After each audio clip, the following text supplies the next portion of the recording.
Are you ready? As there's a drive in a deep left field by Castellanos, it will be a home run. You know, they have those nerds clusters, which is new. Yeah, which is good. 10-5, touchdown! Unjustifiably in a position that I'd rather not be in, but the cream will rise to the top, oh yeah. What are we doing? Wild long faces. We're not dead yet. Don't worry, nobody's listening anyway. Welcome to Press Box After Dark. Today is Thursday, September 12th, and boys, football is officially all the way back now. The NFL has started. College football, we're in the midst of it all, and Thursday night is heating up now, and we're doing this whole thing. Excited about it. I'm Zach, the voice you're hearing. We've got Cam here with us from North Carolina. What's up, buddy? How we doing, Zach? How are you? I'm a man of few words. Yeah, you are. You are. There's a good thing we're doing a podcast. Hunter's box tonight says tired Hunter. What's up, dude? I hate it here. I'm very tired. I've had a very long weekend. My football team stinks, but I'm still here. So the energy's going to pick up. I just got to eat some pizza and drink a Dr. Pepper. All right, well, you go do that, and we'll see you back here in a half hour. Landon, what's up, buddy? Our producer. How we doing? Excited to be here, as always. His team, rough, too. All of our teams not doing so well. ACU is doing great. Herod's team's doing pretty well. Herod's got the only team that's doing great in the college ranks right now, I feel like. What's up, buddy? Your Longhorns are playing good. Yeah, they are. I think I'm the only person on this podcast with an undefeated college football team when we're 2 weeks into the season. It's brutal. It's brutal. It feels great, but at the same time, like, I'm not sure. Like, I don't want to be too cocky yet, because I know that there's some games coming that are like, oof, those are going to be tough ones. Does anybody else feel this way? I know we're 2 weeks done with college football, and I kind of already need it to slow down. Like, I feel like it's going so fast. Like, I waited so long for it to start, and now it's like, oh shit, we're already in week 3. Like, you know, I feel like that always happens. I know. I mean, part of me does, and then also part of me is like, man, there's still so much football. But I mean, I don't know if that's because my team had a bad loss on Saturday, and I'm like, oh, God, I have to watch them 10 more times, or if I'm like, I'm not like in Jordan's shoes where it's like, man, I only got, this many more games to watch this team that could be legendary. So I don't really, I'm on the spectrum of like, this is going to be a slog to get through really bad. Yeah, I think it's more fun when your team is good, but I texted my brother after the first drive on Saturday.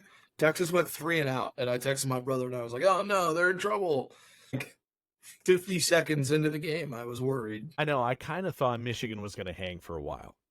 I did too. I really thought their defense was going to keep them in it, but they were in trouble on both sides of the ball, man. I thought they were going to do kind of the perfect thing that the underdog who has a good defense does, which is like hang around at home, hang around, and then kick the game-winning field goal and win it like 16-13, And once Texas went up a couple scores, it was very obvious, man. Michigan they couldn't move the ball. Defense couldn't get off the field. I was a little bit worried about how Texas was going to be against a team like that without Xavier Worthy, without the big 2 D linemen they had.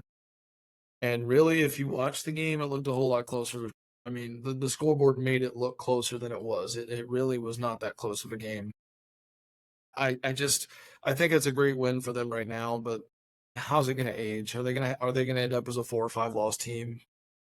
Like, I think people are making too much of that win right now. But my thoughts on that, though, is that, okay, let's say Michigan does end up as a 4 or 5 loss team. And I don't really think it necessarily hurts Texas. I mean, maybe it diminishes the win a little bit. But in my eyes, like, they went up there and they did what they were supposed to do as a superior team. Yeah. Because if Michigan ends up being a 4 loss team, then it's like, all right, Texas didn't mess around. They came out, they whooped them as soon as they got off the bus, and then they left. We know what the SEC has. We know what's coming down the pipe for Texas. Yeah, Vanderbilt. I'm a little bit worried about Michigan, to be honest, because where they are in the Big Ten, even if you take out the big dogs, I'm not sure they're a top 4 or 5 team in the Big Ten right now. it weirdly almost puts even more pressure on Ohio State. You It have does. to beat the tar out of them this year. Yeah. Like, they've And they haven't in kicked 3 your years. butt. Exactly. They've kicked your butt I lately. I think Ohio State is this is gonna be one of those Woody Hayes type games where they score and score and score and just bury them because it's a rivalry game. Have It's to. not gonna be a lot of fun for Michigan. While we're talking about college football, I have something to admit here, to confess. You know how they say never schedule a fall wedding? Well, I was at a baby shower all day Saturday and Ooh. tragically did not get to watch a lot of the early games. I was driving back from Virginia that evening and was only able to watch my Mountaineers in the car while I was driving. You missed a really good Saturday of college football. Yeah, I know. Just disappointing. I think I watched parts of 7 or 8 games. I do the quad box thing. We have YouTube TV, and Yeah. free plug, I guess, for YouTube TV, like they need it. And so we've got the 4 at once, and you can switch and do whatever you want there. But It's so good. It's awesome. I would have one game pulled up, and then I would have a list of scores pulled up. So, like K-State and Tulane got close late, so I just kind of flipped over there to check out the last drive. But yeah, man, I love college football. I might love college football more than I love baseball. I love the Rangers more than the Longhorns, but I will sit down and watch a college football game, man. It doesn't really matter who's playing. That's And surprising. that comes from our guy that covers the Major League Baseball. You know, Jordan is our MLB guy, so he just admitted how he likes something else other than what he writes for us. So that's good. Good He stuff. likes all of our blogs better than his own. He likes all of our blogs, but I Yeah, know he it's- likes my writing for sure. Yeah, it's like reading thoughts of a preschooler. Yeah. Your Typing. We had a class in elementary school called Typing Time. I had to take it like 3 times because I was not very good at typing or grammar for that matter. But Or time know. tonight.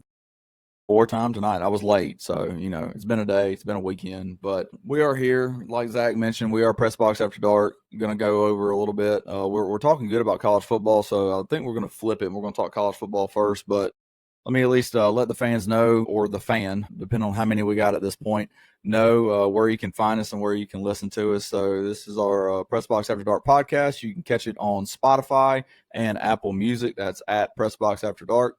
You can catch us on Twitter, interact with us on Twitter. That's at PressBoxAD.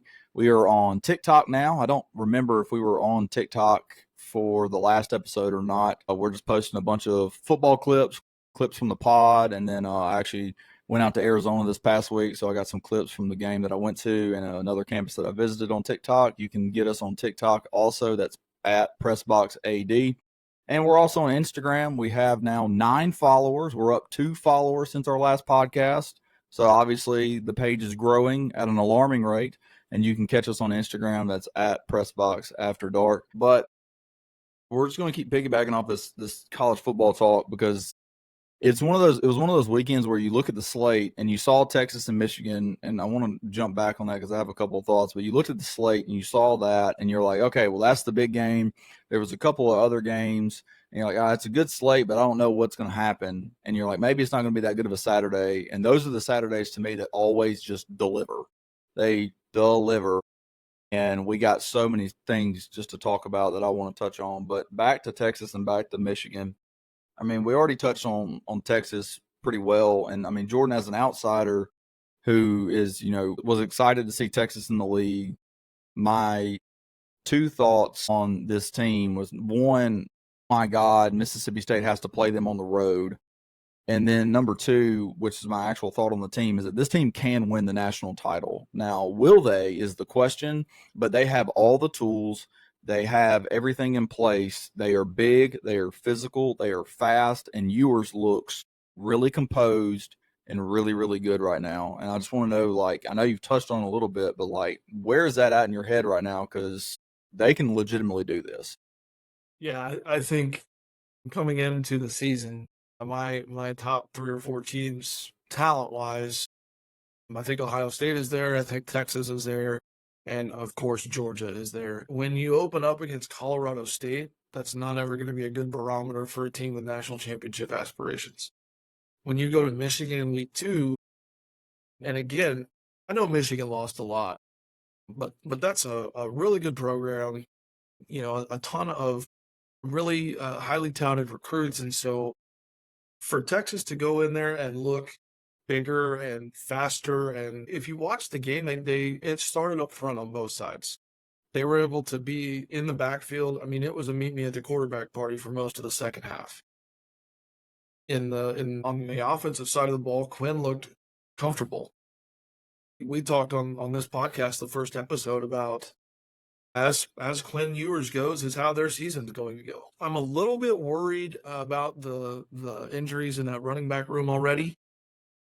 Top 2 guys on the depth chart, and then second or third drive the other day, you know, the incumbent starter, if you will, he goes down with injury. They're okay. Everybody's okay, but at some point, I got to think that that's going to play a factor late in the season because of the way Sark runs that offense. But man, right now it's a lot of fun. And you know, you look at the schedule. What should be a couple of warm ups in UTSA and Louisiana Monroe.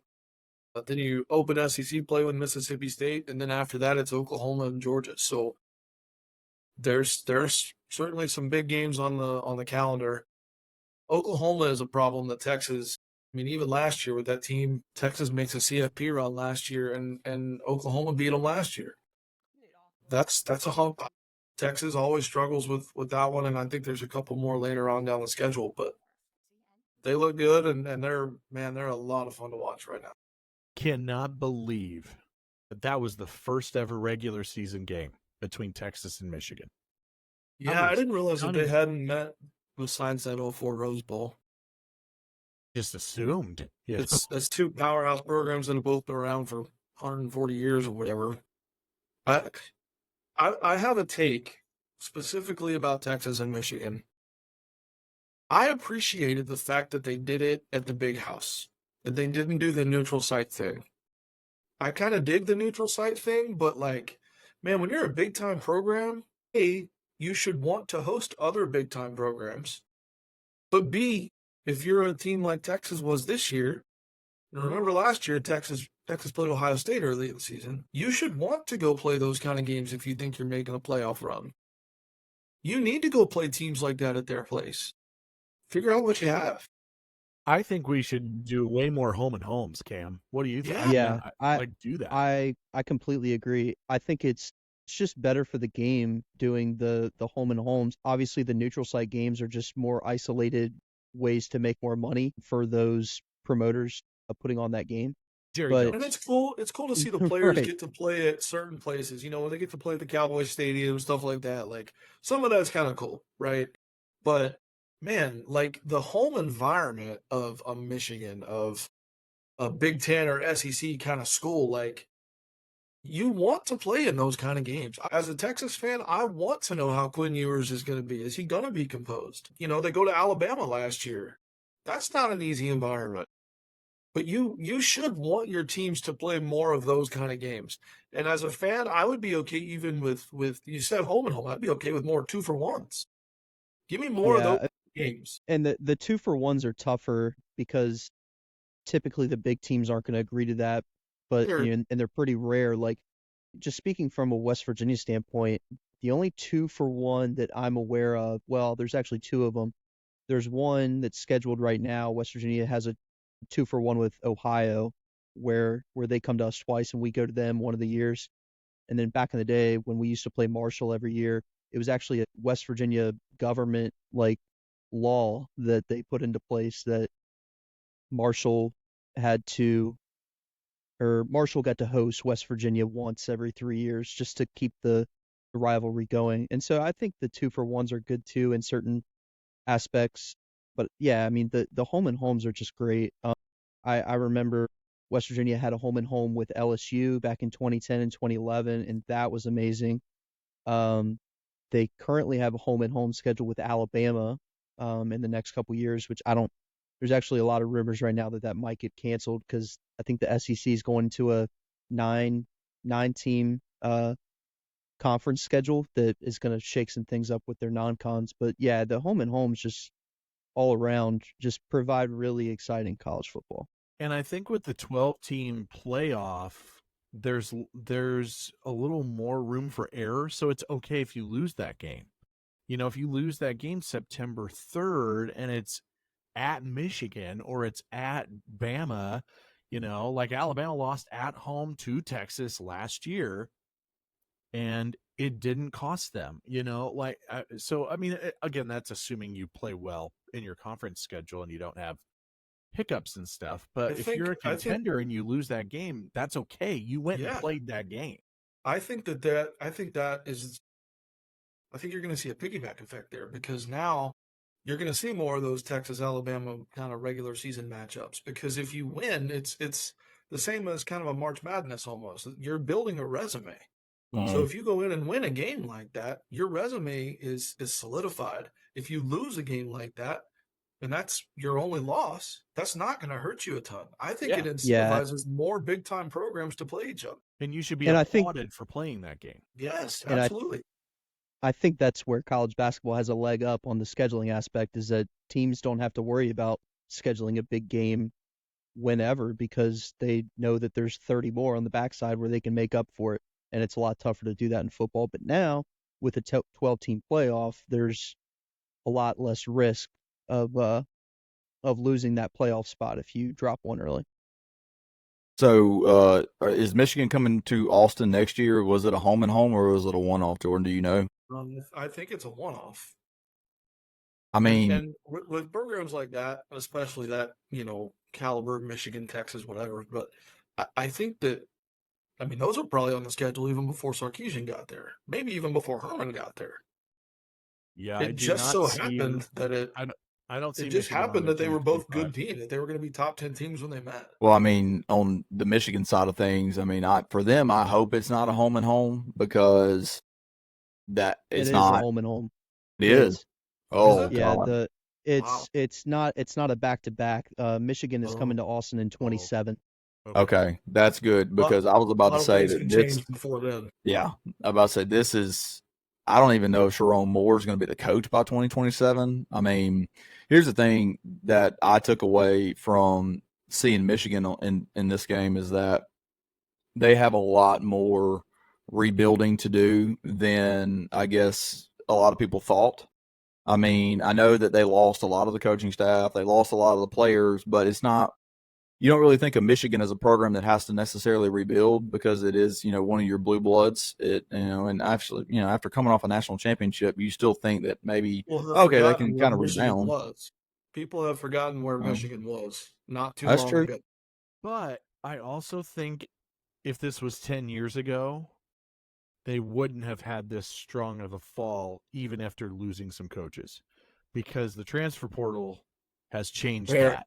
If your coach leaves, you're leaving. Yeah. And 10 years ago, that wasn't necessarily the case.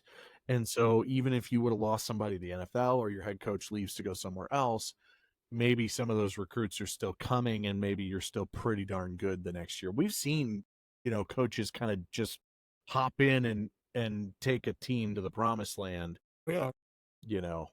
Orgeron is a perfect example of that. Orgeron's a great example there. But they got a lot more problems than I thought. They don't have a quarterback. They got to go in the portal and go get a quarterback. Alex Orji, I think I ranked him in the top half of the league off of potential in the preseason for the Big Ten quarterbacks. He didn't even play.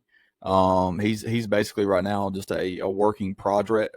There. But it's just they could not do anything on offense. They have a brutal schedule, and by Big Ten standards, they have to turn around, I think, in 2 weeks and play USC. That's not good. And then they have to play Ohio State at the end of the year. That's also not good. So, Listen, USC, and you guys know how I feel about Lincoln Riley, but USC's got a team that's going to put some things together this year. It's kind of crazy what happens when he finally gets a defensive coordinator. I was just looking at the schedule here, Jordan. August 30th, 2025, to open the season. Texas at Ohio State. That'll be a good one. I was looking at the same thing, Zach, and it is a home and home. They come back to Austin in 26. So they do wow, that's awesome. Okay. Yeah. By the way, guys, if you're not aware, FBSschedules.com is the best website in the world. It literally has everything scheduled out as far as your team has scheduled things out. So like on the Texas page, it has a home and home listed in 2020 or 2032 and 33 at Arizona State and home against Arizona State. That's cool. That's insane. Almost 10 years away. That's insane. I will say, FBSschedules.com if you're listening. We love you. 32 doesn't even sound like a real year. I will say that I appreciate Texas is one of the few programs out there that they don't go schedule FCS programs ever. And I would much rather them go play Alabama or Michigan or Ohio State than go pay Sam Houston State. Well, I guess they're FBS now too, but go pay some random FCS team, $800,000 to steamboat them by 60. Like nobody's getting anything out of that. Which nationally The ranked players Aaron- only do. Christian. Jordan, it's funny you say that. They are playing Sam Houston in 25, which is awesome. Texas is? Yeah, they're playing Sam next year. Yeah, but they're an FBS school now. Okay. But were they when that was scheduled? They may not have been when it was scheduled. Oh man. I don't know. Well, At least they speaking were of- one of the better FCS teams Yeah. when that one got put on. I the can't schedule. believe, Jordan, it's going to take us this long to give Ben Reichert a shout out on this podcast. We love it. Well, I mean, I think we should transition this way for this because speaking of teams that need to schedule more FCS teams and less FBS teams, The Carolina Panthers. we're going to get to them when we get to the NFL. I was thinking more about the Notre Dame Fighting Irish. Yeah. Woof. I mean, in the last 4 years, you got losses to Northern Illinois and App State, or what? No, not App State. Sorry, Marshall. I was thinking of the App State over A&M win, but losses to Northern Illinois and Marshall in the last 3 or 4 years. That's not good. now, first off, Just hold on. put- Before we bash Notre Dame, Northern Illinois, they deserve all the flowers. They deserve all the praise. They are in the AP Top 25. They squeak in at number 25. Well deserved. They did everything that they needed to do to win that football game, and they deserve all the praise from everybody in the media that has been talking about them. Yes, Cameron? Again, before we bash Notre Dame, just like you were saying, and I don't know if you were going this route, but with the 12 team playoff, a lot of people, I mean, every single preseason prediction I have seen has shown Boise State as that 12th team. And most predictions have shown like a Boise State or a JMU or possibly an App State. And now all of a sudden you have Northern Illinois cracking the top 25 early in the season. And I haven't looked at the rest of Northern Illinois' schedule, but I can imagine in the MAC, I mean, they could cruise through there, and then all of a sudden they're the number 12 team. Well, it's so funny you say that, Cameron. They host Buffalo. They go to NC State. They host That'll be our tough. friends at UMass. They have at Bowling Green, who, by the way, played They Penn look- State yeah. to the wire. That Ooh. hurt in to Happy watch. Valley. Yeah, about to say that had to hurt Cameron to watch after what Penn State did to West Virginia week 1. That's going to be a barn burner, Northern Illinois and Bowling Green. Here's the thought.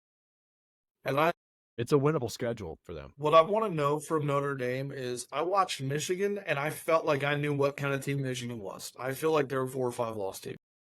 I don't know what kind of team Notre Dame is yet. I don't know if they just had their worst week of the season and they're going to bounce back and be in the CFP picture. I don't know if they're a 4. I don't know yet. Feel I like don't know I've been yet. thinking that for a half decade now, though, with Notre Dame. But I'm more confident in Notre Dame based on their schedule moving forward than I am in Michigan right now. Sure. Absolutely. I think Notre Dame just had a slip up. I mean, we can debate how strong Texas A&M is, but I mean, same thing. You can say the same thing about Texas going in to beat Michigan that you can say about Notre Dame going in to beat A&M. A&M may be, slightly down, maybe not compared to what they have been because they have struggled in recent years, but they typically, an 8-win team around there. And obviously, Kyle Field's a difficult place to play, just like the Big House is. So difficult the Aggies can't win there. But I think it'll be really interesting for Notre Dame. I don't, Zach, if you want to pull their schedule up, I don't know what the rest of it looks like. I know they got a lot of ACC teams. They'll obviously have a lot of ACC teams, but like I don't know if they can slip up much more, maybe one more loss possibly, but because they're not in a conference, they can't get one of those guaranteed spots. So they're just going to have to play themselves in. And Hunter, I was looking at the schedule to see like, okay, big game next week. So they were overlooking Northern Illinois. They go to Purdue. Like it's not I don't know. I mean, I look at this schedule and I see games that I'm going to circle as like this could end their season. Louisville, who is not bad under Jeff Brom, they play them on September 28th. They have to go to Georgia Tech, who obviously they dismantled a bad Florida State team, but still Georgia Tech, I wouldn't want to poke that bear.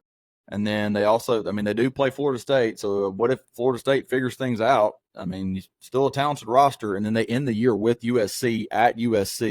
That could be the game that either gets them in or makes them miss the playoff. Because if they run the table to that point and then they have a really bad loss against USC, does a 2-loss Notre Dame with, let's say it's a competitive loss to USC. Does a 2-loss Notre Dame with losses to USC and Northern Illinois get in over like a 10-2 Missouri with losses against like Ole Miss and Oklahoma? Well, Missouri doesn't play Ole Miss, but like, you know what I mean? Like a 2-loss SEC or a 2-loss Big Ten, does that haunt Notre Dame if they, lose twice? it all depends on who you lose to. When you lose. Yeah.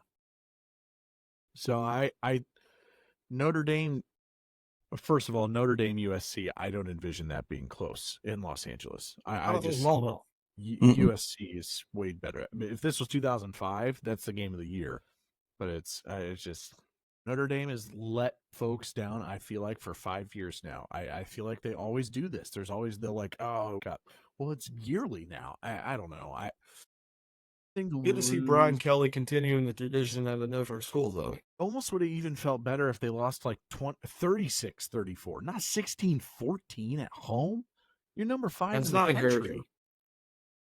It was embarrassing. It was just flat out embarrassing. They only gained 286 yards of total offense. Riley Leonard did not look well. They got a lot to figure out. They really do, and they got to figure it out quick because if they lose one more, they're done.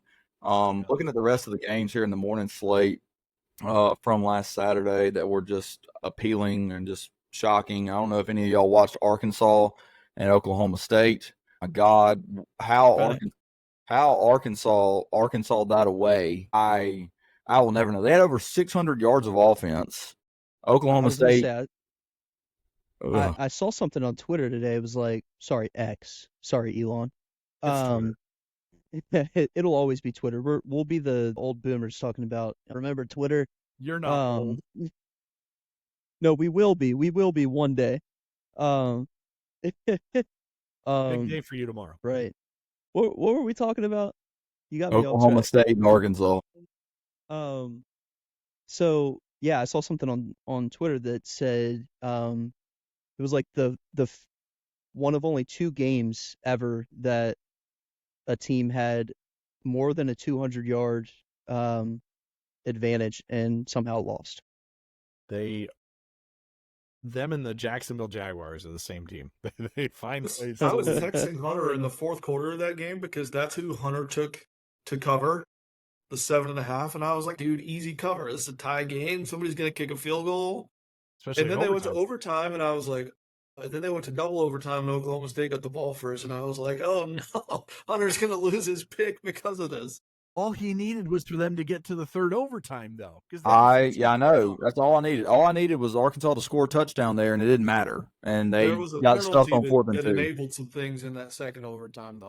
So here's my thing. I haven't updated the graphic because I was on vacation this past weekend. But Arkansas, congratulations. You were the first team ever to end up on my no-pick list because that pissed me off. You were covering the entire game, and then yet you somehow find a way. It was 7.5, and you somehow find the only way to lose by 8. Like, I just couldn't. And then it was 4th and 2. And I'm watching this game in the hotel room, and I'm just like, okay, they're going to get this, they're going to score, and I'm just going to turn the game off. Because honestly, at that point, I didn't even care who won. Because I needed and then, so they don't get it. And then I was like, I've never been more angry at Arkansas in my life than that moment right there. I was like, how did you squander this so bad? But I don't know. Oklahoma State, they got problems. They got to figure out if they want to go and compete for the Big 12. They could not run the ball at all, but Arkansas does have a really good defensive line, so I'm going to have to see what's going to happen for Oklahoma State. But Arkansas, I'm done trusting Fun Bobby. I'm done with Sam Pittman, at least for 2024. I'm out on the Hogs. I'm not picking them for any of my picks. Two things on All that. right. One, Hunter, you sound like the old man who's yelling at the kids to get off his lawn. And Yeah. two, Landon, we gotta have a sound effect for when you're on the list. When you make the Yeah. list, there's gotta be like a Jordan, I got it. We need to clip up Chris Jericho when he was doing his "You Just Made the List" gimmick in WWE. Perfect. That is it. We gotta cut that up. Yeah, Hunter is definitely angry man yells at cloud. But I know we want to switch up, but before we do, really quick, I want to talk really quick about how bad Oregon looks. Great. Week Not great so week far. week one, you barely skirt by Idaho. Shout out the Kibby Dome. Now week two, you squeak by again, and it's obviously Boise State's a tougher opponent. Boise State might have the best running back in the country. And I don't know how you pronounce his last name. Is it Ginty? Is it Genty? I think I it's don't know, Ashton. but- Is it Ashton Genty? Is it Genty? Okay. I think it's well, Genty. That kid is unreal, and Well, he's we just lost a podcast listener. He hates us now. No, we love you. We just don't know how to say your name. If you want to come on the podcast and tell us how to do it, we love you. What was his name again? That was a joke. Well, I know his name. Go ahead, Cameron. I'm sorry. quickly. Oregon has fallen from preseason number 3 to number 9, and they got to figure it out quick because Big Ten is coming. They're struggling to run the ball. It's a lot of the teams that are struggling right now. That is their big issue. Is they just cannot control the line of scrimmage, and so these are these teams that you got to figure it out. Offensive lines have to gel, and Oregon's has to do it, and they have to do it very quickly. This is a team that me and Zach were really high on, a team that we both looked at and said they can legitimately win the Big Ten. And now it's kind of like, golly, I don't know. I mean, but I know we're trying to move on here, but there's just a couple more, at least one more game that I want to talk about because Zach, we got to talk about it just briefly. Not we don't have to take a long time, Don't but do it. Don't do it. but Iowa State 20, Yeah. Iowa 19. Zach, what happened? Just what happened? They played to not lose. That's what happened. Iowa played as they do a lot, and it often works where we're gonna just possession this thing with the lead, let the defense win it, and the defense didn't win it. Rocco Becht went right down the field in 38 seconds and set up the game winner. When Iowa snuck for that first down at the 2-minute timeout, it's a 2-minute warning. When they snuck for that first down, I really thought, okay, that's the one they needed, and then they didn't get aggressive again. It was the same thing that I've seen for a long time. That is the downfall of that style of coaching. It's playing not to lose the game instead of playing to win the game. You have 3rd and 6, you got to throw it. You got to throw it and try to get a first down. And they ran it and tried to, timeout game happen, and well, now they're out of timeouts. Well, they didn't need them because they went down the field in 30 seconds. So Iowa State, each of their last 3 wins have come in Iowa City in that rivalry. Iowa owns them on the road, but they cannot beat them in their own building. It's very odd. It's very, very odd. So that's what it is.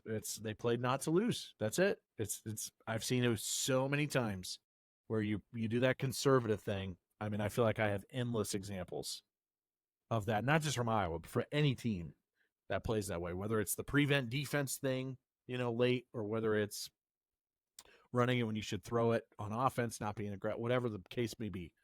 That's what it did. And it came back to bite them. They deserved to lose, but they were up 13-0 and dominating the game. And then that happened. So it sucks. It sucks. The only Zach, thing that you I know the- think that was really criminal from that was having to see the opening shot and hearing the best theme in all of sports It was weird. about to be in the background of Iowa State. My SEC brain could not handle it, and I had to change the channel until the intro was done. It gave me goosebumps because I've never heard my team, like that with that music. It's really, really cool to hear that. Yeah. Nestler's the best. Thanks a lot, Disney. Way to take that away from me. So, but yeah, we could talk about college football for days, but I think we need to shift over right now and talk about what started up this weekend, which is the NFL. We're very excited that the National Football League is back. Zach is doing a fantastic job covering that for us. You can check out, he has Double Doink. That'll be his weekly blog. That is on our website. That is PressBoxAfterDark.com. You can check that out in the Twitter bio. You are also doing power rankings as well every week, right, Zach? Yep, every Tuesday those come out. That's harder than I thought it would be, by the way. So that is also on PressBoxAfterDark.com. Again, you can see that in our Twitter bio, or you can just type it into your browser, and then we should be popping up. We're actually generating, towards the top there on Google when I type it in to test it every day. So, but let's kick off our NFL coverage with a good old-fashioned draft. We've been drafting food for the last 2 episodes, and so I figured let's get away from food and let's draft NFL logos. So I need to. Does somebody want to get a draft order, or do y'all want me to generate a draft order? That's all you, bud. Okay, I will. Let me get a draft order here. But And so have we? need to clarify, Hunter, how we're doing this here? I was about to ask you the same question. How do y'all want to do this? You gotta pick a specific logo. You can't just pick a team and get all their logos. Yeah, You gotta and pick a so specific one. Are we allowing throwback logos? Yes. Okay, that makes this a lot harder. Yeah, now I'm ill prepared. Very unprepared. Hey, we're just gonna go for this, guys. Anti-prepared. I'm here. Zach's cheating. He's got an entire wall of logos I behind collect him. Zach literally has a big board. Zach, you're only allowed to draft teams that are in your house. You can't draft throwback logos. Darn it. See, okay, for the listeners, I've been collecting the NFL helmets since I was 7. That is not a joke. That's real. And so I have the helmets that are like the medium sized ones, and then I also have the little ones you can buy for like $2 a pop or whatever. And then my stepdad made me custom shelves when I was in high school. And so I've been collecting. I just update them every time they get a new one, which is like every year for the Rams. Then Zach is married, by the way. With a kid. See, there's hope out there, Landon and Cameron. There's hope. I have That's this. just Hunter has rude. action figures, and both of us are married. So there you go. Nerd out. Are we determining a draft order? I have it when y'all are ready. Lay it on me. All right. First We're pick goes to. snaking as always. We are snaking as always. First pick goes to Cameron. Second pick You guys goes are to screwed. Zach. Third pick goes to Landon. Fourth pick goes to Hunter, and the last pick goes to Jordan. Weird, I get to pick last in 2 consecutive drafts now. I'm literally on. I am on. What's this website called? I am on draftordergenerator.com. So draftordergenerator.com. If you're listening, I just like to give you a hard time. I don't really care. Ebad is sponsored by. 4 picks each? 4 picks each. Cam's up. All On the right, let's clock. do it. All right, I'll fire this thing. Fire it up. Give me the throwback Patriots logo, the center snapping the ball. Really good. Weird take. It's where it all starts, up front. Football. Love it. Zach? Everyone needs a good center. That's really good. I don't know if I want to go throwback here or if I want to stay current. I think I'm going to stay current and go with, because this hasn't changed much over the years, is the Chargers. I love the Chargers logo. The bolt. You know, and when I was especially when they do the preparing- powder blue. When I was preparing for this, I really loved the brief time that they did the dark blue, the powder blue, and the gold. It's so good. It was a I was good look. about to ask, do you prefer the navy and gold or do you prefer the powder blue, Zach? The powder blue is one of my all-time favorite uniforms in any sport ever. Landon, that's to you. Gonna go a throwback as well to the Buccaneers. Yeah, saw that coming. Ah, With the sword in the It's a- mouth. Great one as well. The creamsicle. that was my pick because that's my favorite throwback NFL logo. Damn it. Yeah, So it's a good. very good It's so one. good. So it's to me. Yes, sir. All right, I'm gonna take my backup pick for this, and this is the only throwback logo that I knew. I was like, outside of the one Landon just took, I knew those. These are the 2 that I wanted. The throwback Denver Broncos with the So Bronco inside the D. Yeah, Letter D. It's really Yeah. good. love the bright orange and the blue. I'm not really a big fan of the navy and orange for them. I like the bright orange and the blue. I like the old school Broncos logos. That's a really good pick. It is really good. My first pick, I'm gonna stick with the throwback theme here, and make Zach be the oddball. And I'm gonna take the Oilers. It's so good. Yeah, it's a good one. It's one of my favorites for sure. But It's now, to you again. yeah, now I'm having to readjust on the fly here because I wasn't expecting the flip to include throwback logos. So that being said, I guess the Broncos pick is really good, Hunter. I love that. I didn't think of it though either. See, and then I like it too because like when I think of that logo, they're wearing orange uniforms with blue pants, and then they have the tall white socks with white cleats. It just makes that Bronco on the side of the helmet pop. Oh, it's good. It's a good logo. I do miss the blue jerseys more often from them. Mm-hmm. I think I'm gonna surprise at least a couple people here. You guys know how I draft, so I'm gonna take the Cowboys' current logo. It hasn't changed much. It's recognizable. Everybody in the world knows that star. Even the colorblind yahoos in this group, you can recognize that star from anywhere. It's the biggest brand in professional sports. I'm taking the Cowboys. Jordan drafts vanilla ice cream, and Jordan drafts the Cowboys. Got it. Hey, listen here, Cookies. You do what you want. And Right cream. now, back to you. And cream. You forgot the and cream. Cookies and cream. What else you got, Cookies? Do I go current or do I do another throwback? That's the You question. do whatever you Good want. question. That's the joy of a draft. For the All right. record, when I was doing my big board, I have primary rankings and all-time logo rankings. I'm on all-time logos, and they're all throwback. I think I'm going to go throwback again. Give me... It's not the prettiest logo, but I love the color scheme for this team. Give me the throwback... Sorry, Zach, because I know you hate them. Give me the throwback Eagles logo with the Kelly green jerseys. No, that's a phenomenal choice. Yeah, Okay. Sorry, I know Cowboys Eagles hate each other, so I mean I'm just hey look, I love the Kelly green. Now the dark green, it looks good, but that Kelly green with the white wing on the helmet, Big fan. good stuff. Good stuff. So I like my two throwback picks I got. That's back to you, Lando. Also gonna stay throwback. We're gonna go the Cleveland Browns elf. Nah. Back in the day, the original. I think we're What- going to come he's back got to a the li- Browns he's got logo a at little- some point in this draft.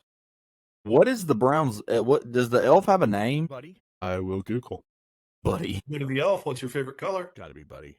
Also, I thought it was is it Brownie? I thought it was I'm gonna Brownie. hold my thoughts. We're going to have to Well, come they- back to the they Browns at chant some that. point. They do chant that. Here we go, brownies. Here we go. I thought it was 8 Brownie picks. the elf. 8 picks It is- in, it's only Brownie one's the not a elf. throwback. What is Brownie the elf? Look at me go. Nice. You heard that, Zach? I did hear that, and 8 picks in. You're the only one without a throwback so I far. don't, and I'm still not doing it. Okay, what do you got? Yeah, well, Zach. Pittsburgh Steelers. It is Love it. too Yeah, it's a good one. iconic, and they are still the only team to do the logo only on one side of the helmet. They don't do it on the other side. It is just classic. That black on the yellow when they are at home. I don't know. It's just you get that place. I will always call it Heinz Field. I know it's not called that anymore, but I will always there's just something about that brand there. They haven't changed that. Why would you need to? They'll never change that. I feel like so it's super underrated, and I think I'm a nerd for this kind of stuff. I think it's really cool that all the teams in the city wear the same colors. It is really cool. It's rare. Yeah. I think Aren't it's they- cool. aren't- More cities should do that. Are they the only city that does that, or is there another one? It's got to be the only one. I think they're the only one that does it across multiple sports, like intentionally. Yeah, 3. Because they got what? It's the Penguins, the Steelers, the Pirates. Is there anybody else in Pittsburgh? They have a minor league soccer team that's also black and gold. Really? cool. Yeah. Who's Cameron. Cameron? Back to Cameron. Cam gets 2. My first one, I'm gonna go with the throwback Bills logo that is just the plain red buffalo. Oh, I know what you're talking about. Yes. It's got more, like 4 legs on the ground. It's not Yeah. the angled bill. Yeah, That logo on a white helmet is just incredible. it's really good, and it's with the all And- blue jersey. Mm-hmm. Yes. For my third pick, this is technically a throwback, but it's not too far of a throwback, and it's also not too much different than what it currently is.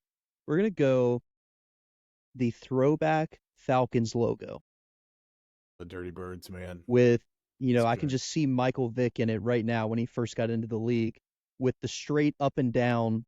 It's kind of at an angle now, the F is, but it used to be straight up and down. Right? Is that just a black and white Falcon? Yes. I think that one is There's- just black and white. I think there's variations of it that make it red, but I think the one that they wore on the helmet was just a black and white Falcon, Yeah. which was pretty cool. I've always said that it was a regular F, and now it's an italicized F. It's kind of how I Yes. feel like what they did there. I'm this guy. It's the Green Bay Packers. I have to do that.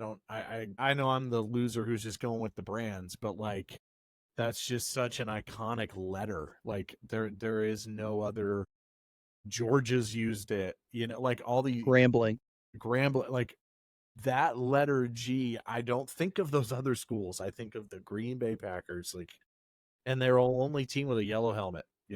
I mean, we've had variations and stuff. The Steelers have had one at one point, but yeah, that brand too big. I think I'm gonna have to go with Miami. Love the Dolphin logo. Which one? Yeah, Current. the current one. I like the current one personally. No, Hot take. Hot really. take. What I mean, letter? that's- Thinking super Yeah. short. I think it looks like SeaWorld. And that's why I like it. I love the dolphin with the helmet. Is so cool. Yes, I like the Dolphin with the helmet better because Honor that this also was your makes me, chance.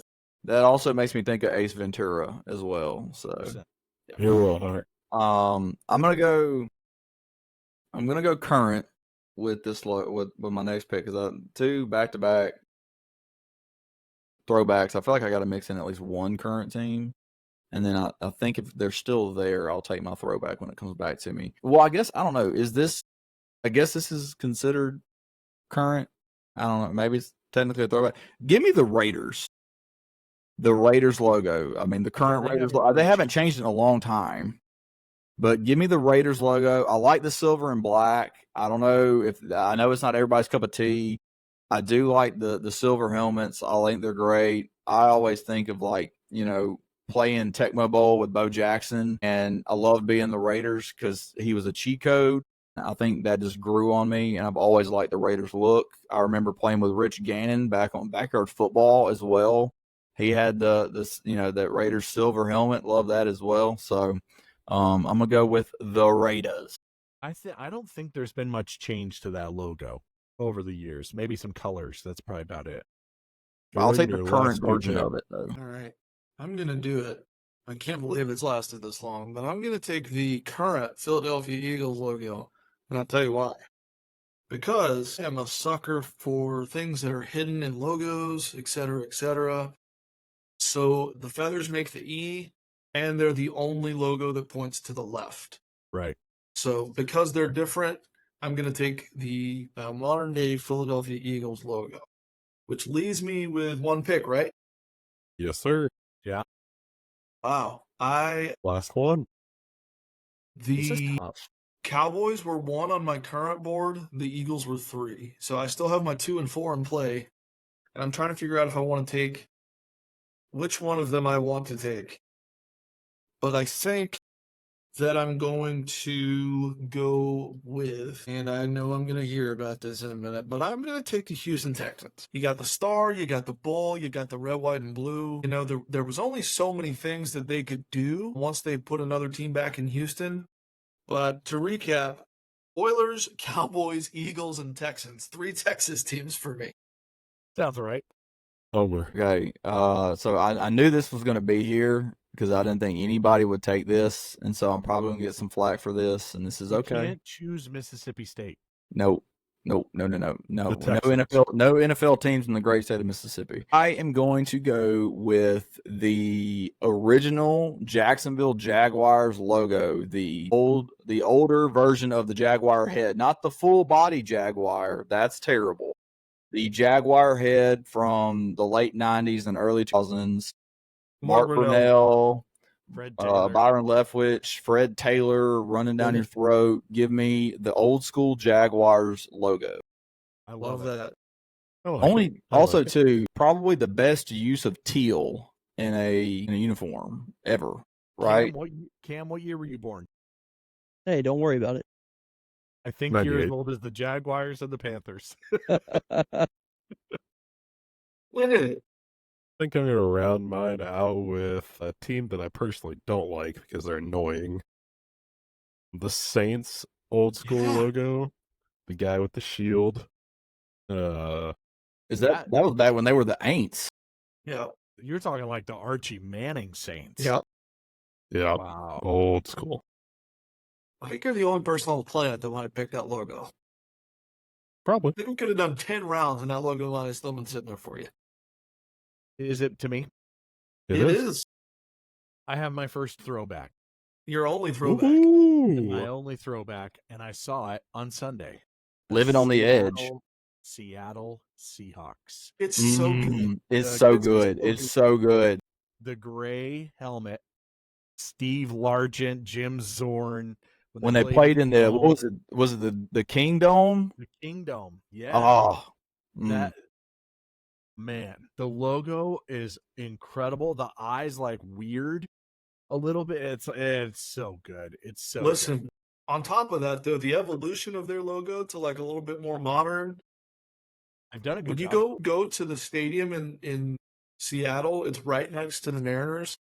It's a really cool, unique looking stadium. The colors just make it pop. So I'm with the throwback, but I'm with the evolution of it too. They've done a really good job. I really They like have. their logo. They have. I really like their logo. when did they switch to Bring the close current out like here, dude. colors? Like when did they switch though?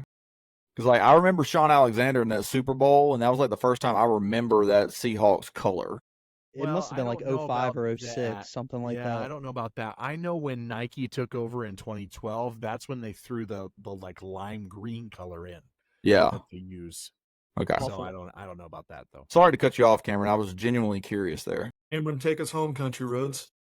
Okay, because I'm last, I'll give you what I was debating here. I have my pick, but I was debating between three. I was debating going just the current day Saints logo. That was number 4 on my board. That's That's a good. beautiful logo. I think it. Symmetrical. I think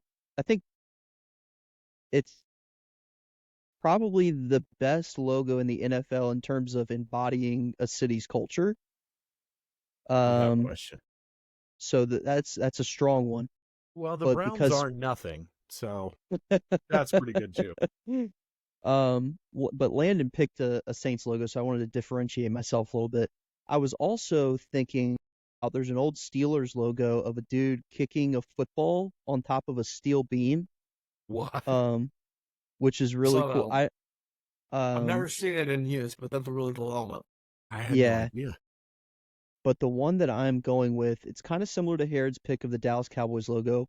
I'm going to go with the throwback Giants logo that just says Giants. Really I feel good. like that is an iconic logo. The movie Little Giants. That's what I think of. Yes. Cameron, there was that movie came out before you were born, but it was. Yeah, I know you've seen it. I hope you've seen it. If not, then we have homework to do. I The have seen it. annexation of Puerto Rico. I've also seen Facing the Giants, a good old Christian football movie. That's actually not a bad movie. The football movie draft is going to be electric. We gotta do that at some point. That's going to be tough. Show me the money. The 49ers weren't picked. Yeah. That's an iconic logo. I didn't. I had them on my board, but I just didn't take them because I knew that I wanted that Jaguars logo at the end. I like the Vikings logo, but the thing I like about the Vikings logo the best is their helmet. I like the horn on the helmet and not the actual dude on the helmet. I like the logo itself with the Viking wearing the helmet and everything, but like the helmet for the Vikings is very. If we were just picking helmets, I would have took the Vikings. helmets too. That's where the Bengals would have come in because just the stripes. It's not the letter Mm. B's not on there. And Yes. same with the Eagles. They just do the wings. They don't I have the also logo. like the Bengals variation where they do the white helmet with the That black was stripes. sick last year. It is sick, but it also makes me think that they're the zebras because it's just black and white.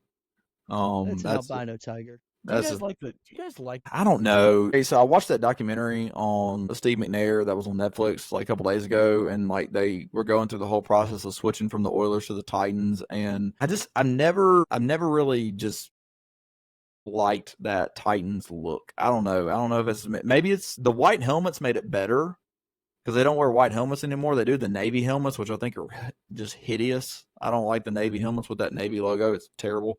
Sorry, Titans fans. But the white helmets made it better. I still don't like it. Because the Oilers is so iconic, it's hard for me to go with the Titans. And they were the Tennessee Oilers for 1 year. They played in Memphis. Yeah. They didn't have a stadium in Nashville yet. So They play in the Bass Pro Shops Pyramid. they played adjacent to it in the Liberty Bowl. It's probably big enough.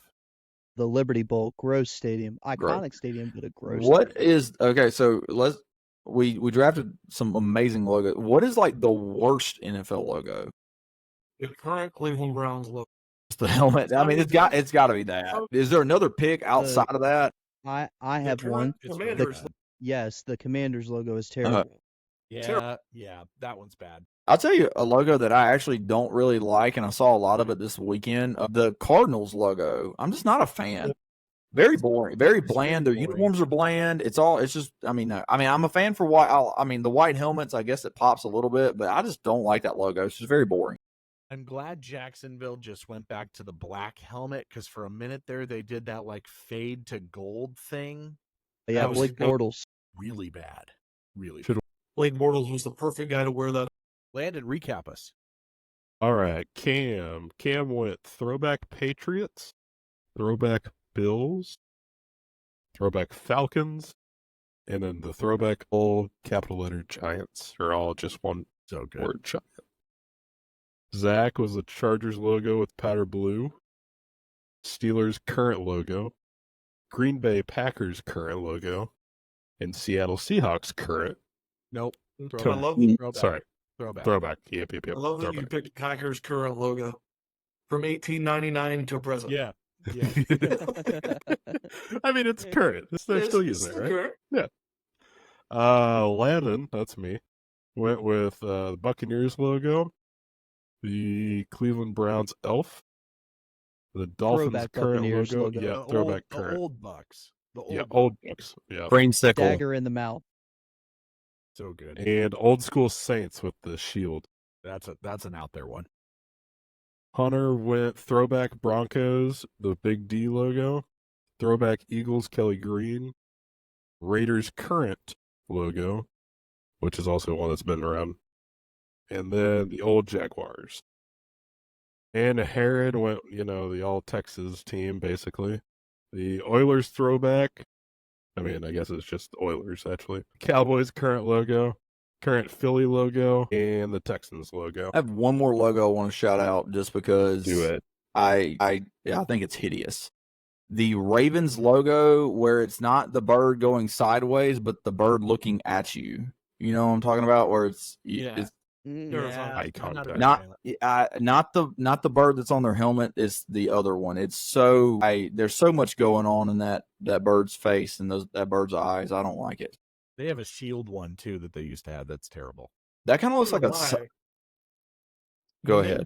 Whenever we decided we were going to add throwback logos, I thought that throwback Bucks and throwback Patriots would be gone by the time I picked. But I gotta say, I was a little bit disappointed with the things that were off the board. You guys made some really good picks here. There's a lot of good ones to choose from. Really is. I really think this is just, us not wanting to get our butts kicked again after you went super big board on us for the Bluebell draft in episode 1. And now we're like, all right, we got to make sure that Herod has a terrible time doing this and we take all the picks he wants.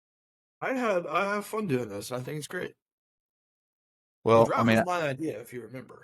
It is. I like doing it every week too. I really do. It's great. But I think that's the great way to transition into the NFL starting up this week. So many games all across the board, so many headlines all across the board. I think the best way for us to start is to go ahead and talk about the first game of the year, Ravens Chiefs. It ended by a toe. Zach's already shaking his head. Zach, what did you think of that game? It was awesome. The primetime games were awesome. Like the NFL did their thing again, because that game was great. Friday night's game was really good. Eagles and Packers. Sunday night, Rams and Lions was awesome. Monday night was pretty rough, but in theory it was good. Rodgers against the Niners. But no, I wanted to see the 2-point play. Like I wanted to see if Baltimore could win it. And Lamar missed the freaking throw on third down, dude. Like Multiple he was times. wide open. He had second and goal and he had third and goal. He made the hard throw on fourth and goal, but he couldn't hit the layup on third and goal. So I don't know. That's the difference between Lamar and Mahomes is, well, Mahomes and everybody is, he's making that throw and everybody else, misses it sometimes. But it didn't make me think any less of Baltimore. They're still really, really good. And if their hardest problem is beating the Chiefs, well, them and 31 other teams have that same problem. That's a playoff matchup. 100%. I saw something where, or someone told me this the other day, that after the game, apparently Lamar Jackson wasn't even trying to throw it to Zay Flowers, even though he was the closest guy in the area on that third down. Crazy. I'm sitting here with Zay Flowers on my fantasy team like, dude, hit him. And apparently he wasn't even trying to throw it to Zay Flowers, which is even more embarrassing. Yeah, that makes no sense. That's a great week 1 football game.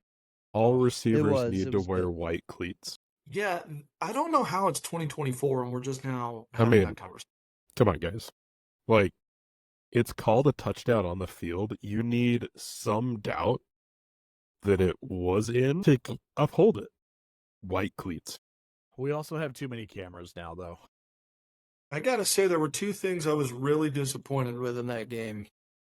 Derrick Henry outside the first drive. Where'd you go?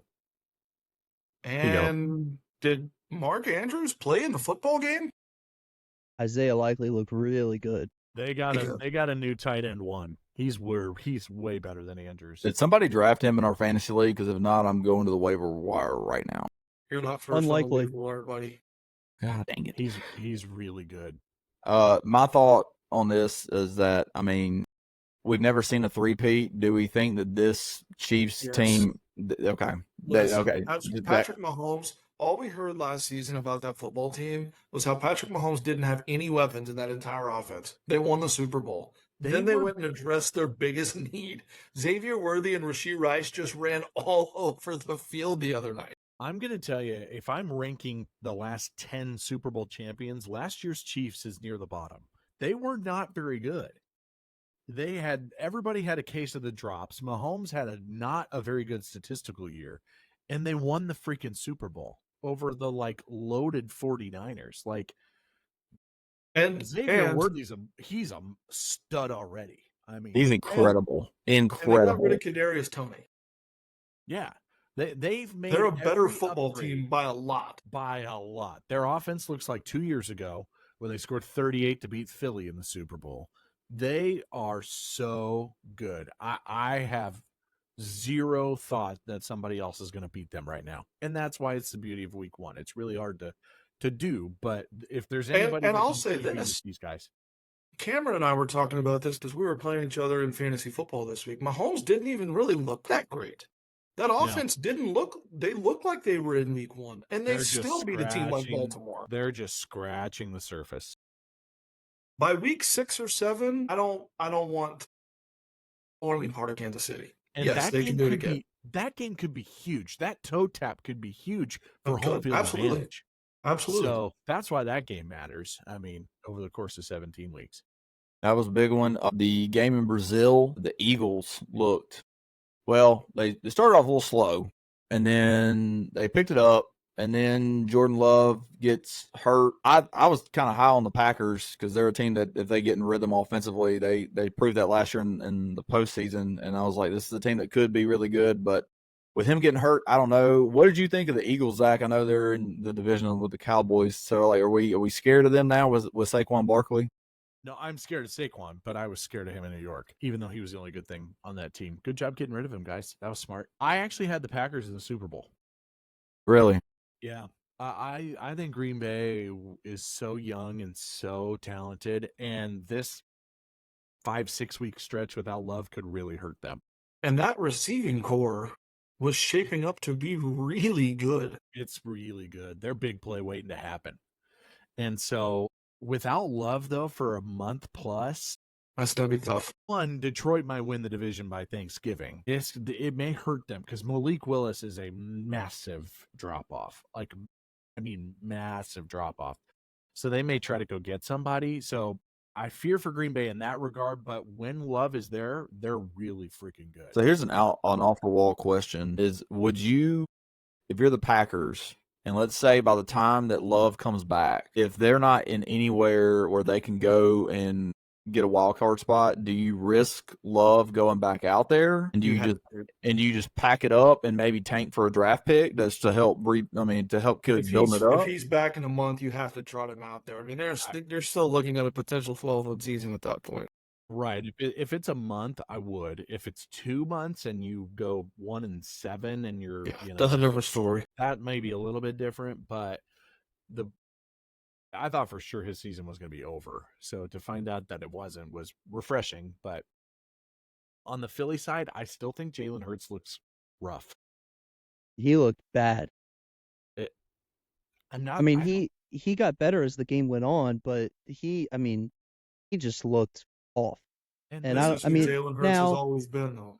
No, that's not fair. Jalen Hurts was really, really good last year. He was really good 1 year, but his whole college career, most of his NFL career, they put really good players around him, and he's good enough to not give it away. 2 years ago, he was great. Last year, he started out okay, but he had all the picks. It was really rough. I think you also got to just take into account it's week 1.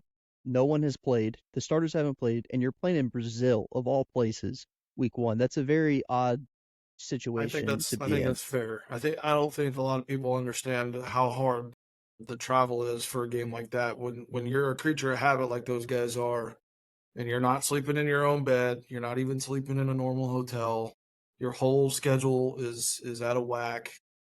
That I'm curious to see how the Eagles bounce back. I am too.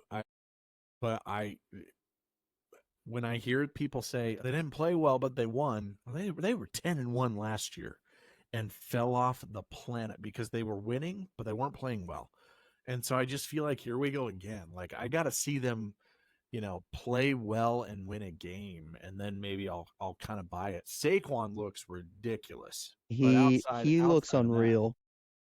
He looks unreal, and I gotta say, Kelsey not being on the team now is massive. I mean, they tried to run that tush push a few times during the game, and they converted it a couple times, but it's nowhere near as dominant as what it was. And they had a bad snap that was a turnover. So, I mean, that's real to lose one of the best centers ever. Also, the field was terrible. Bad, real bad. Was that the first game in Brazil? They said it was the first game ever in the Southern Hemisphere. Yeah. Okay. So, there you go. I had Saquon on one of my fantasy teams, and seeing him take that first carry and immediately hit the ground, I was like, oh, no. I know. He went down quick, but thankfully he was okay. He's such a physical specimen, man. He was that way at Penn State.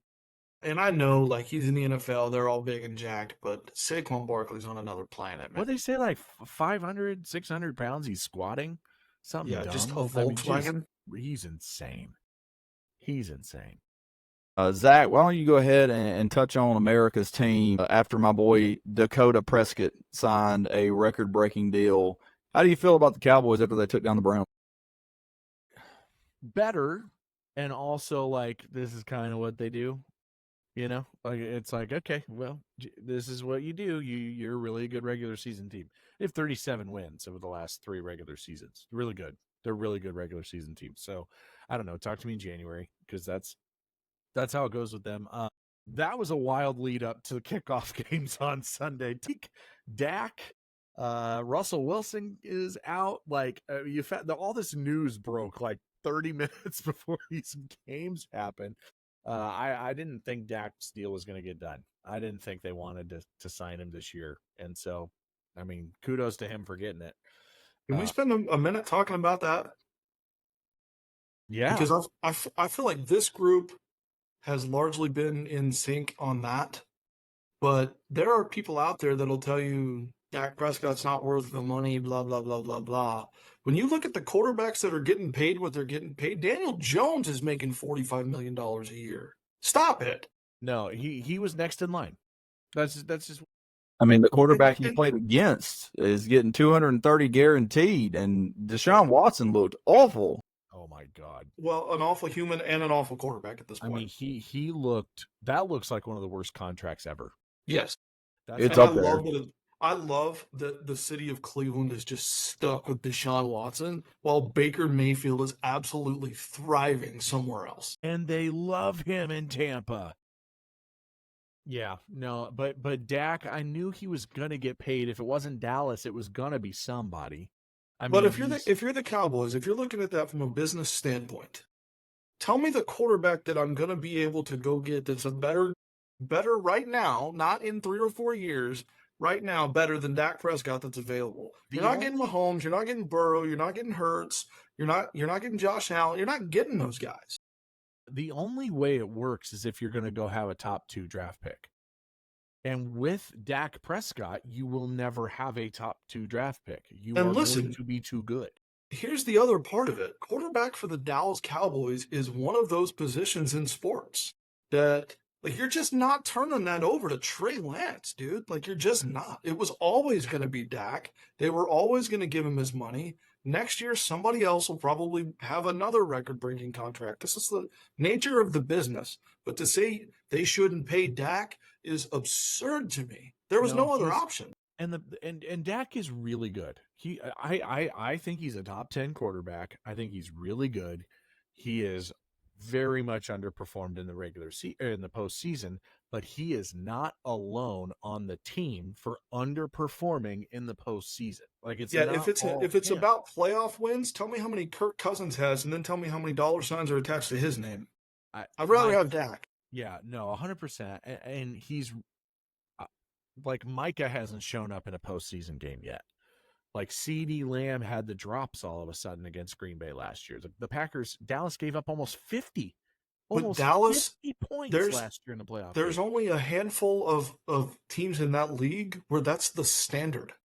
If Dak Prescott put up those kind of numbers playing for the Panthers, people would be telling you how great Dak Prescott is and why he deserves even more than what he just got.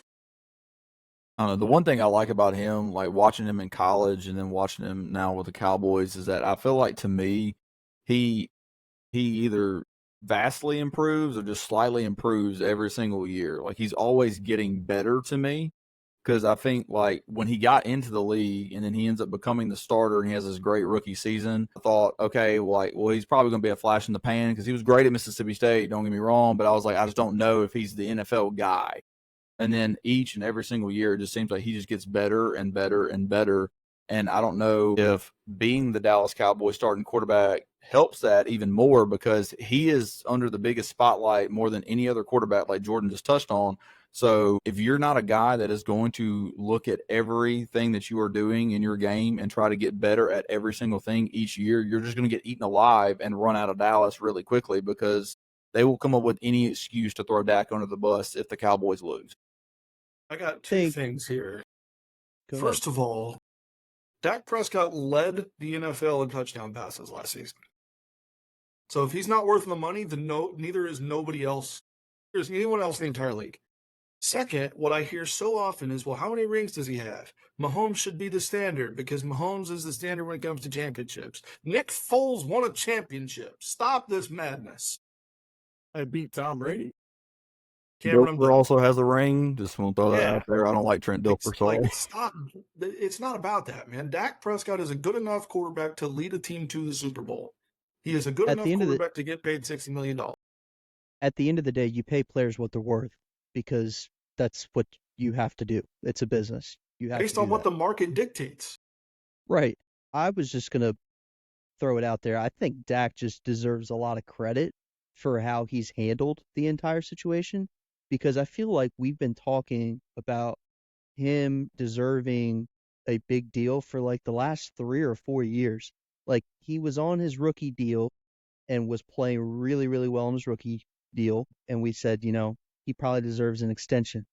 Well, then he exhausts his rookie deal, doesn't get an extension, and then he gets tagged in another season where we're like, oh, he should get, an extension, and then finally he gets extended, and not once has there ever been, this big story like we've seen with Jamar Chase, where it's like, oh, is Dak going to play? I don't remember ever seeing a story like that. And there's no other position in the sport and no other team in the sport that gets the kind of publicity, media attention, good or bad, polarizing effect as the quarterback of the Dallas Cowboys. Yeah. And Dak has handled that with absolute grace. Yeah, he could throw in there that he snapped his ankle, and that threw a wrench into all the contract stuff as well.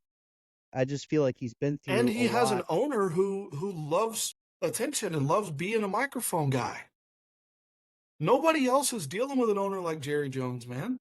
I really hope, as a fan, which, that's all I am at this point. They just let me down every January, but I'm still a fan. My hope is that his career is John Elway's. Phenomenal. Can't get it done. You're 16, 17, gets it done. Rides out into the sunset. I hope that's what it turns out to be. I hope it's not another Tony Romo, who was really, really good statistically, made a lot of money, and then, left. He stays healthier than Tony did, so that helps a lot. But we'll see. I don't know if they have the team this year to win the NFC, because I felt like talent-wise they were worse this year than they were last year. But, I don't know. We'll see. They have a kicker who can kick it from about 75, so that's good. I thought they were going to attempt a 71-yarder the other day. I wanted to see it so badly. I think he has the leg, too. That's the crazy thing. Was it? It was a 71-yarder that Lane Kiffin trotted out there way back in the day, right? When he was in Oakland. With Janikowski, yeah. So isn't that crazy that Seabass? So isn't it crazy that he gets basically? I mean, that didn't lead to his firing, but like that was a part of it. He tried out a kicker for a 71-yard field goal, and now like legitimately, we're like, there's a guy that can make that now. That's just how kickers have gotten better.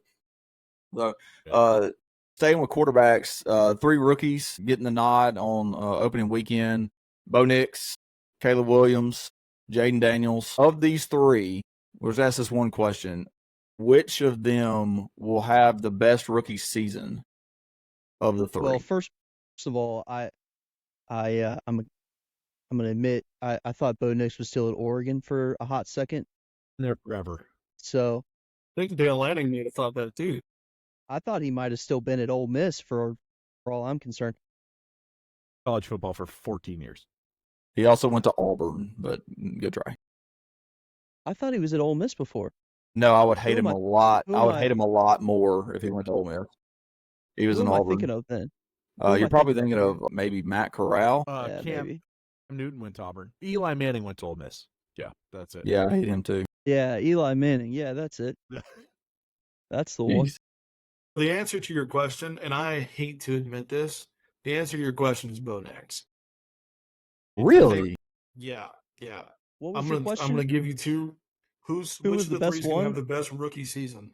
No, I think it's Jaden Daniels. I think it's Jaden Daniels. Stats or wins? What are we looking at here? Okay, so I want to look at this from a stats perspective because, like, I don't think the Broncos are going to be very good. I don't think the Commanders are going to be any good with that defense. So I want to say, like, which one of these guys? I know wins are more important because, like, I feel like that's what a quarterback is judged on at the end of the day, like wins or losses. But let's look at it from a stats perspective because even if you have like a bad team, you can still win Rookie of the Year putting up stupid numbers. So yeah, Williams got more weapons than any of the other 2 around him for sure. But I crush Sean Payton regularly. Sean Payton is not moving off of a guy like Russell Wilson if he's not confident that he can get his guy in the draft. Bo Nix is going to be Sean Payton's guy. There's going to be some kinks, I think, for sure. Bo Nix is going to throw it to the other team a lot. Yes. But that being said, I think the obvious answer is Caleb Williams. Jaden Daniels might be the most athletic of the three. Oh, But well, he's going to for get his head ripped off. for the Sean Payton factor alone, I'm taking Bo Nix.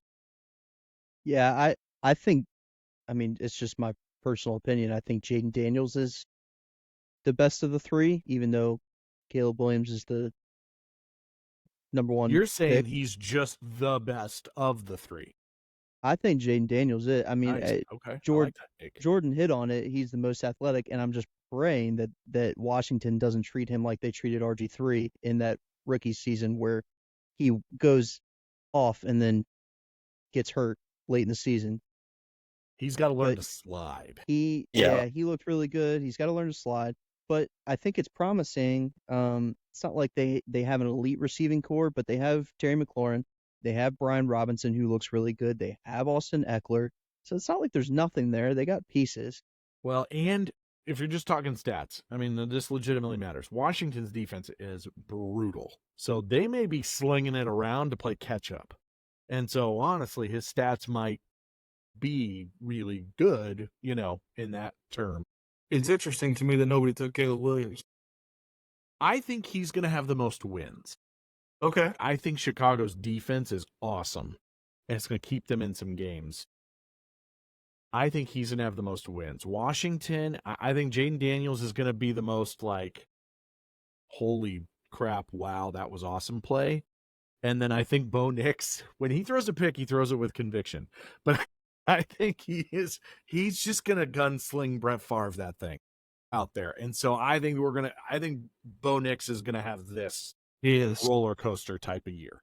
I think that's why I would lean on Daniels as well, because in college you saw a guy that started at Arizona State. He transfers to LSU, and each year of his career he got better, and he wins the Heisman. Caleb Williams, also a Heisman Trophy winner, but the up and down, I think, especially that second year at USC, I didn't see it as much. I mean, he's still a great quarterback, and I think that he's going to have a great career in the NFL, especially in Chicago. That defense is going to carry him, so he can learn it. His expectations are so much higher because he went well. I think so. Because he went to USC. Yeah, but I agree, but I think that he's going to be fine in Chicago. Bo Nix is one where you saw improvement in college, but like Zach said, the dude is an absolute gunslinger. Yes, I mean, almost to the point where it's like I feel like sometimes he scrambles, closes his eyes, and is like, "Well, somebody's down there." I mean, I can't trust him long term. But Sean Payton and him together could be promising. I don't like Bo Nix, and I don't like Sean Payton, but I think that the two of them are going to be good. Hot take, Bo Nix might break Peyton Manning's rookie interception record. What is it, 27, 26? 28, I think. 28? Something like that. Yeah, you're close. I think it's something like that. It's absurd. I could be wrong, but it will never not be absurd to me that Peyton Manning is the holder of that record. He Do you roots think for that- it every year to be broken. Do you think that Peyton is like, somebody just break this so I can quit talking about this? He talks about it on the Manning cast all the time. Oh, God. Yeah, but at this point, I think Peyton just linked into it, man. 100%. Yeah. I mean, the Plus, NFL he's a better trivia answer than Bo Nix. So True. funny. NFL was great this weekend. I'm glad it's back. Who's Thursday Night Football, Zach? It's actually a good one. It's Bills Dolphins. Yeah, that should be a good one. Oh, big.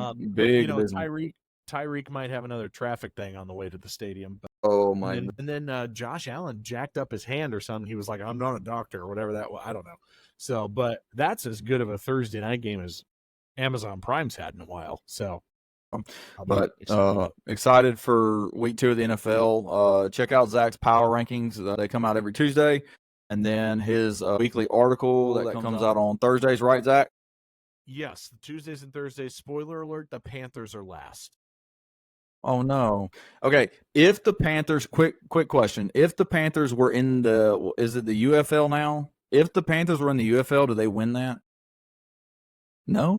They're really bad. Yes, they did. They're a Yes, bad it- football team. Okay, They we're would at win. But all Bryce the Young's really bad. we just got unsubscribed by all Panthers fans, all 5 of them. All both of them. Whoop.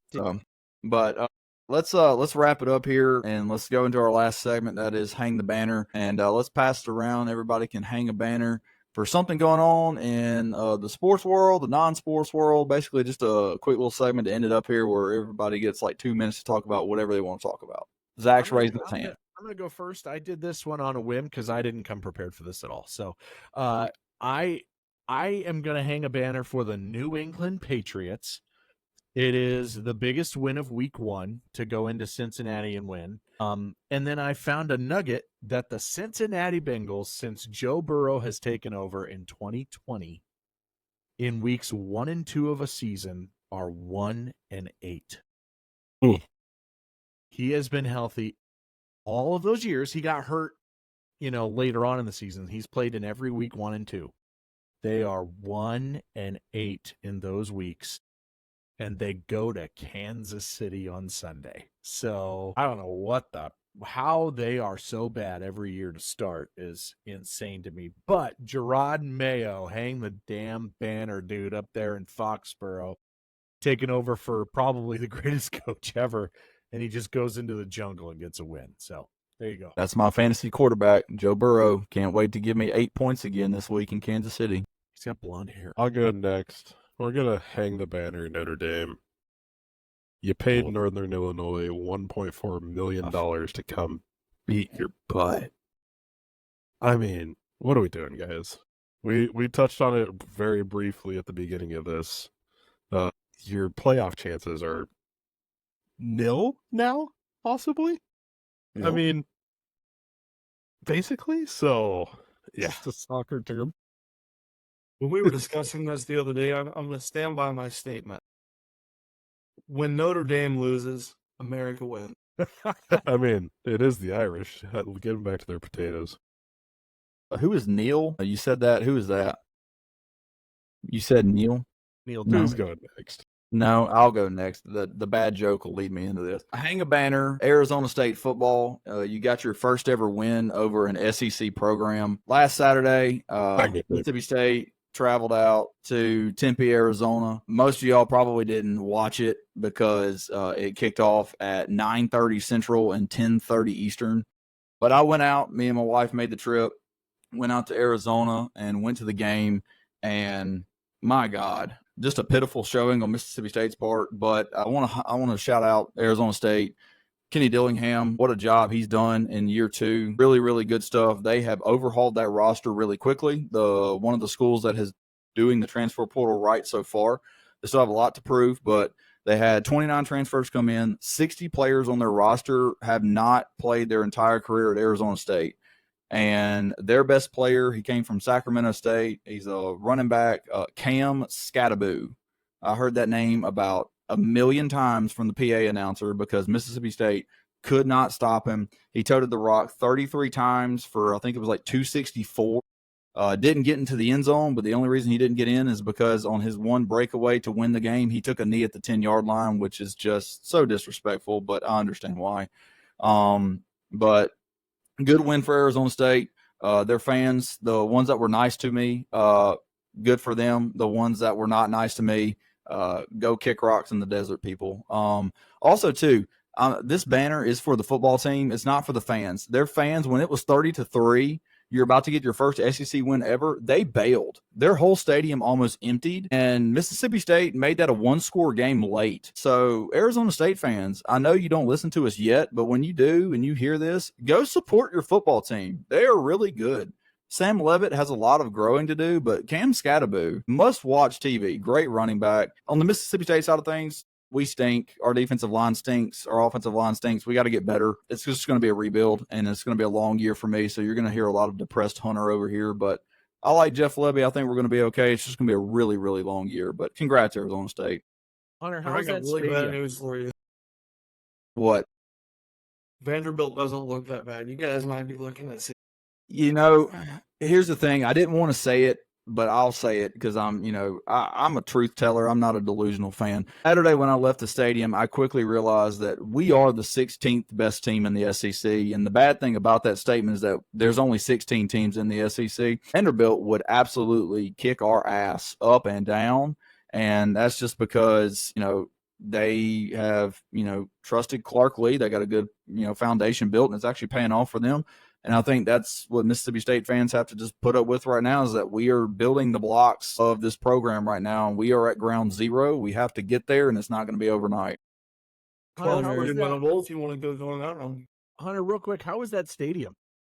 Stadium is actually really cool. So we went and we found free parking, which was nice. So that was good. It wasn't too far of a walk. I'm always a fan Yes, of Monopoly.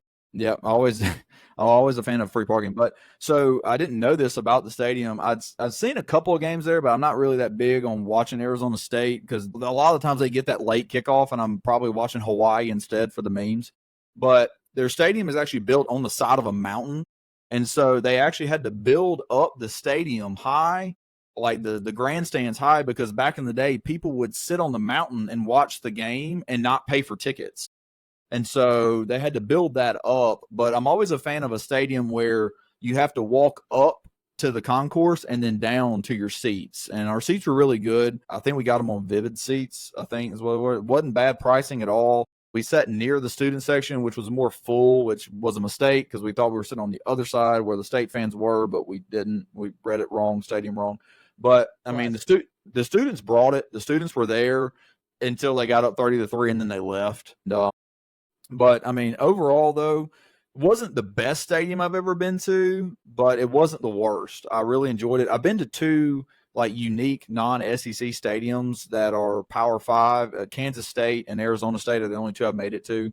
I want to try to make it to more. Kansas State and Manhattan, superior to Arizona State, but Arizona State, the pregame stuff, and from the pregame moments all the way up until they scored the 30th point and the fans bailed, it was a solid, Power 4 environment. I'll say that.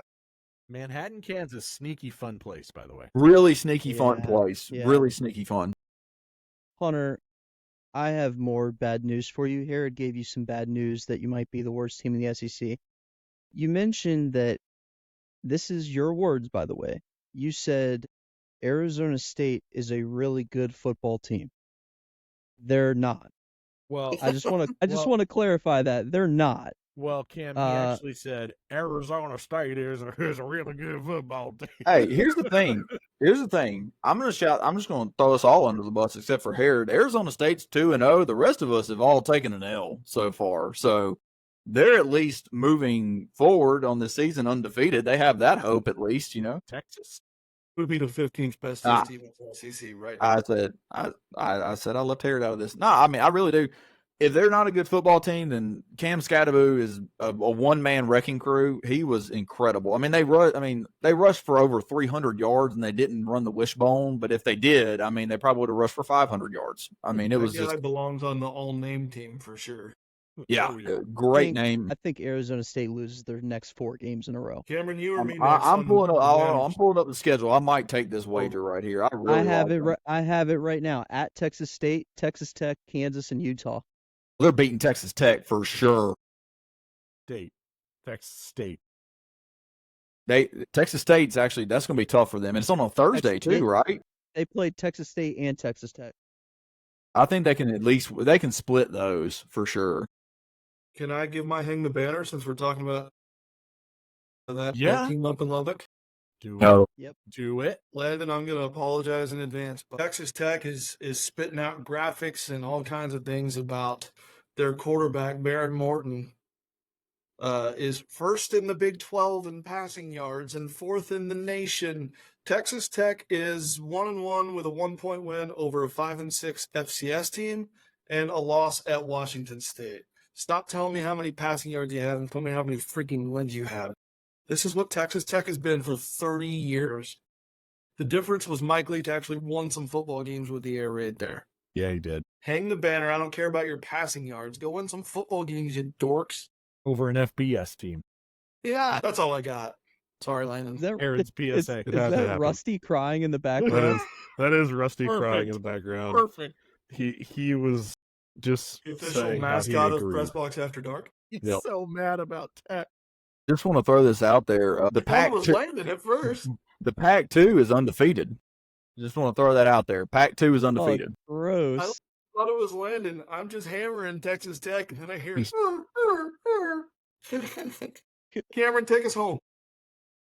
All right. I got a good one for you boys. Hang the banner, Elba High School in Elba, Alabama. That's ELBA. That is single A football in the state of Alabama. Elba has a population of 3,500, if you're curious. Their football team played this past Friday night. They have a 4-star running back by the name of Alvin Henderson, who is committed to Auburn currently. Alvin Henderson straight up put up Derrick Henry high school kind of numbers. And if you know, you know. Alvin Henderson had 40 carries, 435 rushing yards, 10 touchdowns, and his team lost 80-78. My What? So They bad. lost 80-78 to Mackenzie High School. Was he the only player on the field? So 58 points were scored. Is this 10 touchdowns, so that's 60 points right there. I'm assuming they kick all their extra points. They're at 70. That only leaves 8 more points. I'm assuming there was only one other touchdown in that game, and he somehow didn't score it, but he scored 10 of them. Must have been a pick six or something. He was playing corner maybe. was this 11-man football or was it 6-man football? What was it? It's 11-man football. How many God. minutes are in a quarter there? Probably only 8. So Probably you're talking 8. like a 32-minute game. I got to go watch me some high school football in Alabama. Are you That's a kidding? touchdown. That's a touchdown every 3 minutes. Do you have? I don't- This Do you- this doesn't say if it went into overtime or not, so I'm not 100% sure on that. But if you had the under in Elba versus Mackenzie last weekend on Friday night, I sincerely apologize. I just looked it up. Elba's right on the Florida border. Even Way Hunter down can spell the word elbow. That's the thing El- at the end elbow. of your arm, Hunter. Your elbow. Going to hit him with the elbow. That's terrible. Cameron does. Cameron has. Herod put it in the chat. Cameron does the best hang the banners. That was great. That's That was so just good. absolutely That's so fantastic.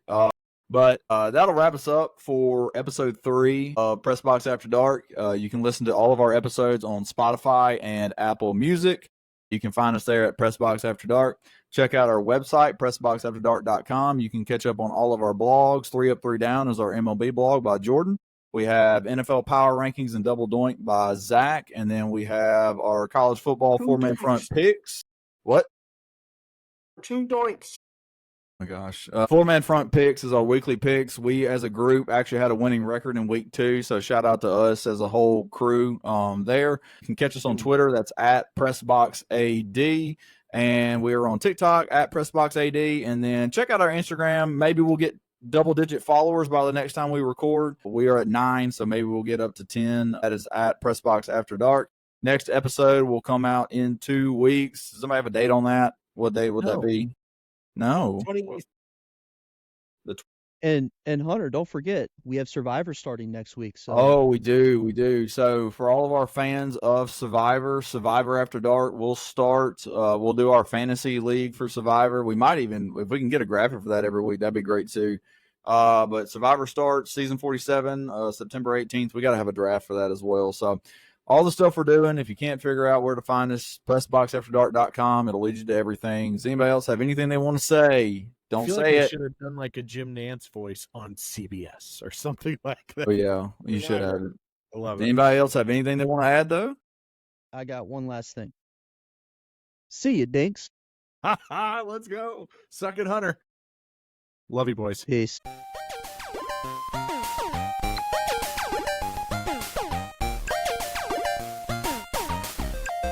It's time for the Sonic drive of the game. And perhaps as far as I'm concerned, the drive of the game may be our drive home from Starkville to Tupelo. You can't fire me! I got a contract!